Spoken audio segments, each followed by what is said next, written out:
Hello guys, welcome back. This is Sakshi. तो आज हम बात करने वाले हैं हाल ही में रिलीज हुई मार्वल की सीरीज सीक्रेट इन्वेजन की। उम्मीद करती हूँ ये आपको बहुत पसंद आने वाली है। तो चलिए बिना किसी देरी के वीडियो शुरू करते हैं। एपिसोड की शुरुआत में हमें जनरल रॉस नजर आते हैं और वो एजेंट प्रिस्कॉट से मिलने आते हैं। वो उन्हें बताते हैं कि दुनिया में बहुत गड़बड़ चल रही है जिस पर वो किसी पे भी भरोसा नहीं कर सकते। एक के बाद एक आतंकी हमले होते जा रहे हैं, काफी बड़ी जंग होने वाली है और सभी देशों में अभी भी लड़ाई चल रही है। एजेंट रॉस कहते हैं कि ये सब तो नॉर्मल बात है, ये तो हमेशा होता ही रहता है। तभी प्रिस्कॉट बताता है कि ये सारी चीजें ह्यूमंस नहीं बल्कि स्कल्स कर रहे हैं। वो काफी टाइम से खुफिया टेरर ग्रुप के ऊपर रिसर्च कर रहा था और उसे अपने काम के दौरान ही पता चला कि उस आतंकवादी ग्रुप के मेंबर्स असल में इंसान नहीं बल्कि स्कल्स हैं। वो इंसानों की शक्ल लेकर दुनिया में तबाही मचा रहे हैं। रॉस उससे इन सारी चीजों की वजह पूछता है तो प्रिस्कॉट बताता है कि 30 सालों पहले स्कल्स इस धरती पर आए थे और तब निक फ्यूरी और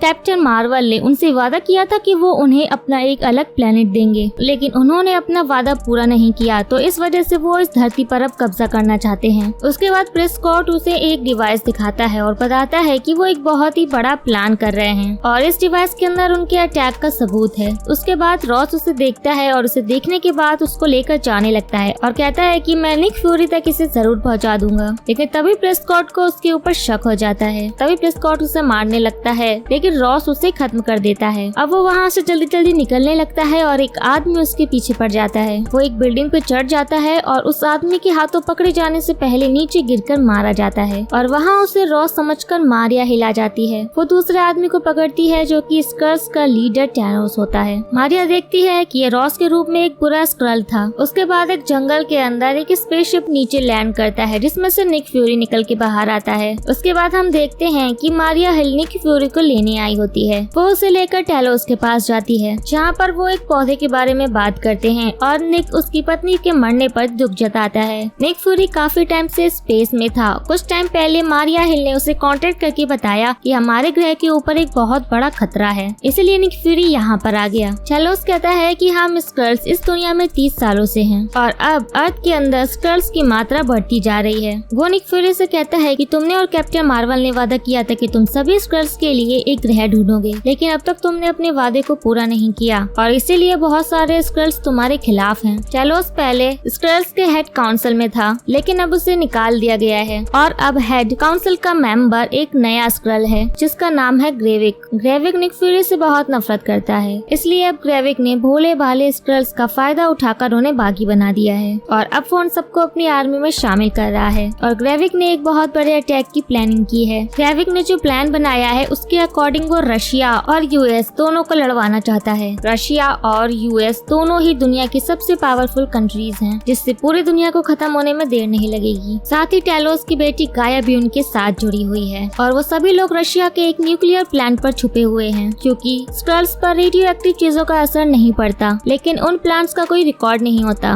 और इसी वजह से उन्हें ढूंढा नहीं जा सकता। मारिया बताती है प्रिस्कॉट के जरिए रॉस को कुछ जानकारी मिली। जो लड़ाई शुरू होने वाली है यूएस और रशिया के बीच, उसका सामान उन्होंने कजाकिस्तान से चुराया है। ये सुनकर निक भड़क जाता है और वहाँ से वॉक के लिए निकल जाता है। दूसरी तरफ प्रेसिडेंट से जेम्स रूडी बात करते हैं कि निक फ्यूरी स्पेस से उनके प्रोजेक्ट से निकल गए हैं। मारिया ने उन्हें एक मैसेज भेजा था। तब प्रेसिडेंट उन दोनों के बारे में पता लगाने का काम जेम्स को देते हैं। उसके बाद निक के घूमते वक्त वहाँ पे उसे 2 लोग पकड़ लेते हैं। उसके बाद वो दोनों उसे ले जाते हैं सोनिया के पास जो कि MI6 की एक एजेंट है, जिसमें निक और सोनिया एक दूसरे को बहुत पहले से जानते हैं। वो उसके ऑफिस में एक कैमरा छुपा देता है जहाँ पर वो बताती है कि वो भी स्कल्स को खत्म करना चाहती है और वो निक को यहाँ पे बहुत सालों बाद देखकर काफी खुश है। सोनिया उन स्कल्स को मारना चाहती है लेकिन निक फ्यूरी ये नहीं चाहता, इसलिए वो उसके साथ काम करने से मना कर देता है और वहाँ से चला जाता है। दूसरी तरफ मॉस्को में ही एक पुराने बेस जैसे दिखने वाली जगह पर एक नया लड़का आता है जो कि अपना स्क्रल का रूप दिखाता है और गाया उसे अंदर ले लेती है। वो उसे स्क्रल का खाना देती है जिससे वो लड़का बहुत खुश होता है। यहाँ पर ग्रुप के सभी स्क्रल्स रहते हैं। गाया ने कई साल पहले ग्रेविक की टीम को ज्वाइन ज्वाइन कर लिया था। वो चाहती थी कि सभी स्क्रल्स को उनका अपना घर मिल सके। बाहर की दुनिया में हमें छुप के रहना पड़ता है इंसानों के रूप में, लेकिन यहाँ पर हम स्क्रल्स के रूप में आसानी से रहते हैं। उसके बाद वहाँ पे उसे एक रूम मिलेगा, ये बताकर गाया एक सीक्रेट कमरे में आती है और यहाँ पर वो सभी इंसानों का रूप लेते हैं और इस रूम में दुनिया के आम लोगों को और बहुत से बड़े बड़े लोगों को लाकर रखा जाता है, जैसे कि बिजनेसमैन, पॉलिटिशियन, और उन्हें अपने स्क्रल्स के साथ एक्सचेंज करते हैं और ये सारे स्क्रल्स उनकी मेमोरीज को भी कॉपी कर लेते हैं ताकि वो लोग उनकी दुनिया में घुल मिल सके।